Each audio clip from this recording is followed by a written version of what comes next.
Hey guys, how you doing? Hope you're having a fantastic day. It's early in the morning.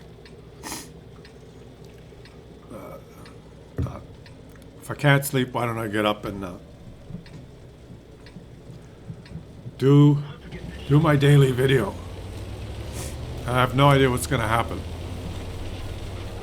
Okay, we just loaded the game. I made my coffee and we're ready to go. Who is this guy? He's a tier 7 in a tier 8 game, the M2Y. Returnus cell from the Kank clan. I like that name, Kank. The letter K sells. Bad shot.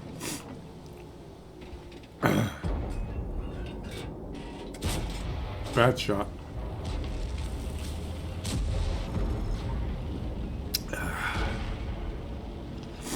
It's called aiming. What are you gonna do? Maybe oh, and he hit it. This is gonna be a good one. He doesn't know how to aim, and he drove into a house. That's always good. Okay, try and aim. There you go. See? That worked. What is going on out in the field there? What is this? What are these players doing? Is this what World of Tanks has devolved into? A Three Stooges shit show? What is that? Okay. Well, to each their own. I think what that's done is it's distracted our hero, who has now decided that he should retreat. Why not? That's always a good plan. Move up. Get confused and retreat. I think what he's doing is he's relocating to cut off the flanking maneuver, but then realizes I don't have to do that because I have an E25 in the field.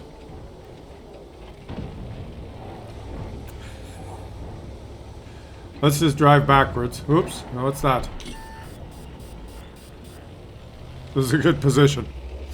Well played so far. I told you I don't know what's going to happen. Bob picked this video. He said, this is a good game, you should show this. But you see what he did there, if you'll notice. I'm just going to pause it. He moved up, he missed some shots, he hit some shots, he had no idea what to do. Under the stress of uncertainty, he did what I suggest to do all the time, is he drove in a large counterclockwise circle. Just remember that. We'll see if that bodes well for him going forward.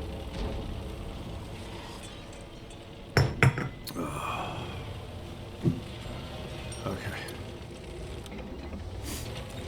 I had a good night's sleep last night, despite what it might look like. So when I woke up, the only reason I woke up was because Marty jumped on the bed. And he only jumped on the bed after he woke me up. It's a symbiotic relationship.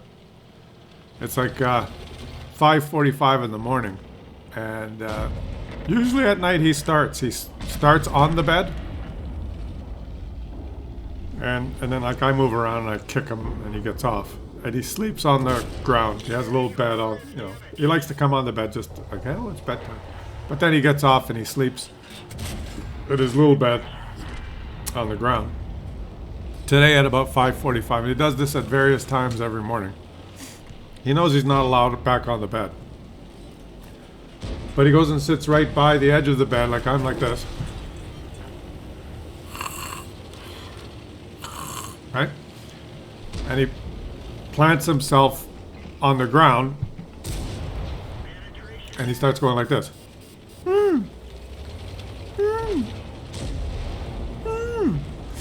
That usually triggers me to start having some half dream, half hallucinations of something like, I'm in a submarine and the submarine's leaking and I have to turn the valve to stop the leaking and the valve's squeaking. Something your mind plays that kind of So I'm living the whining through my dream, and eventually I open my eyes, and there he is. And you know he's woken me up, and he wants on the bed. So I go, okay, get up. Boom! He's on the bed, and then he's like, hey. He wants to be pet and stuff. So then it's impossible to get back to sleep. But then I kind of try and doze off again. And then he does the, where he puts the snout and pushes, you know. And I know he has to go out. Because maybe he drank too much water that evening before going to bed, and he's got to go pee. And then I've got this dilemma where I'm lying in bed thinking, I could ignore the little rugrat and just try and doze off again. And he's probably okay, but do I want to risk him peeing in the bed? He won't.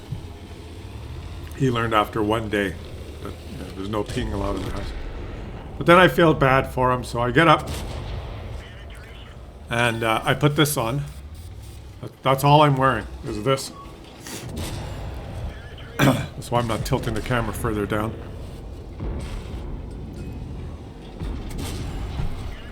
And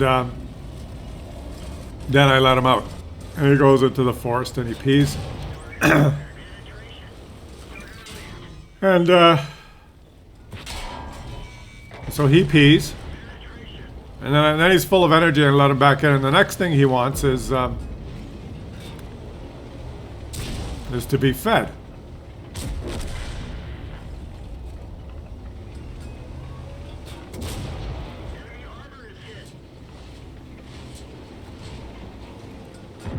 I should have just went and walked Marty. What are we even watching here? So I feed him. And then it's like, he's happy. But then I couldn't go back to bed, so I said, well, I better go do my video. And Bob said I should show this game because it displays perseverance and dedication to trying to win, even though you're not top tier.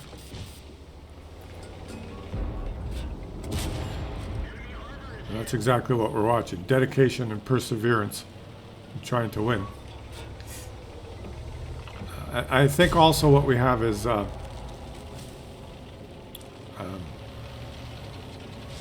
myriad of Muppets. Starting from the beginning when the Three Stooges were swarming in the field to a collage of cluelessness in the city here. Probably 16 out of the 30 players floundering around like fools.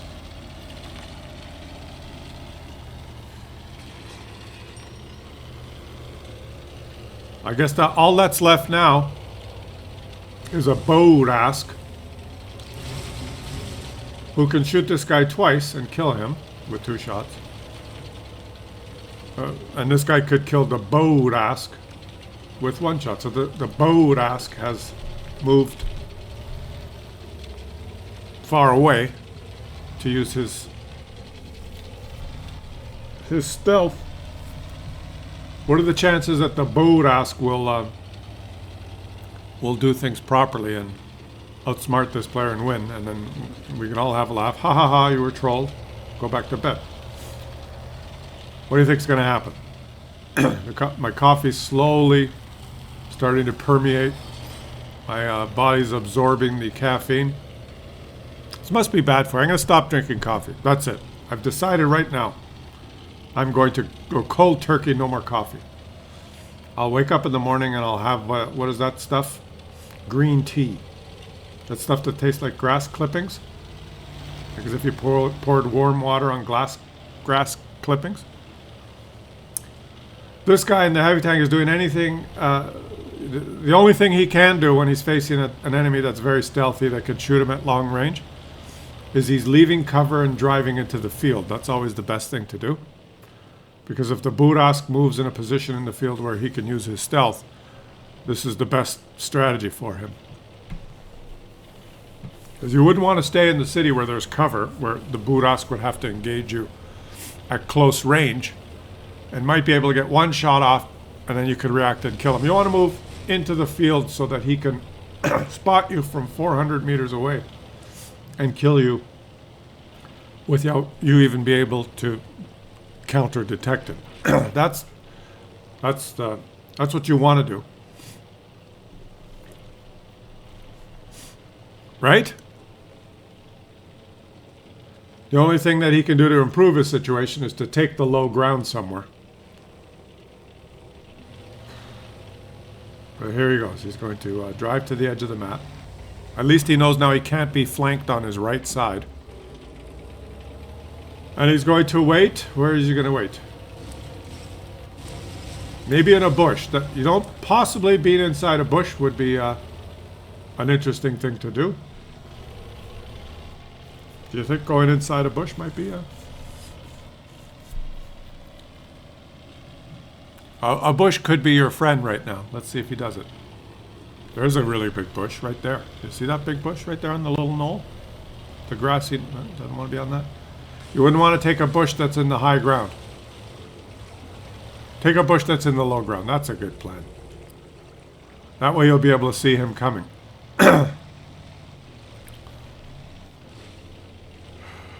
The strategies that players... Oh, look, he found the bush that's in the high ground. This one? Oh, yeah. Yeah, that one. Maybe you should get right in the bush. There you go. There. Okay. He's learning. He's learning on the fly. It's probably good to get your tank right inside the bush.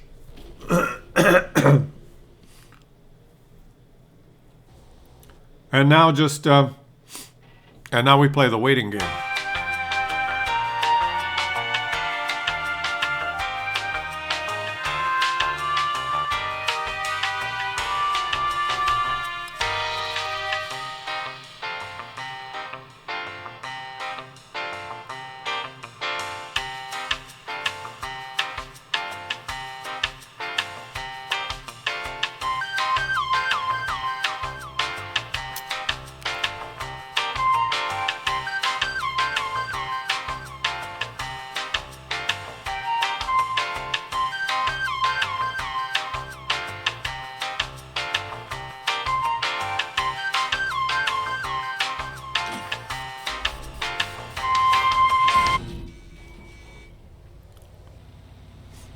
What happened? I thought he was in the bush.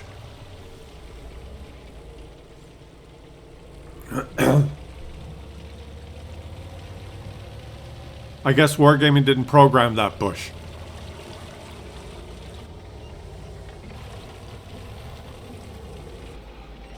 Wargaming programmed that bush to not be very bushy. Well done, Wargaming.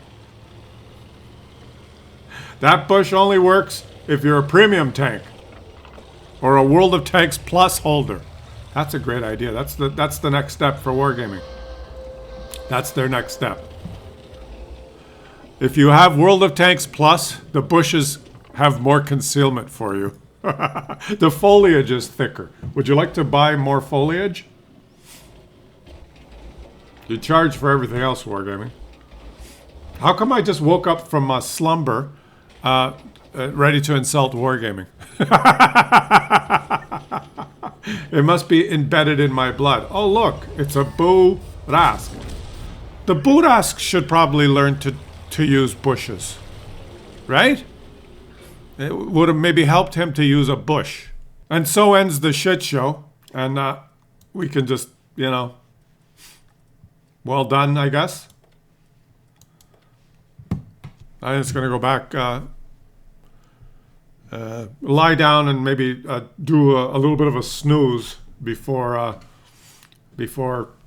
heading out to enjoy my day. I'll catch you guys on the next one.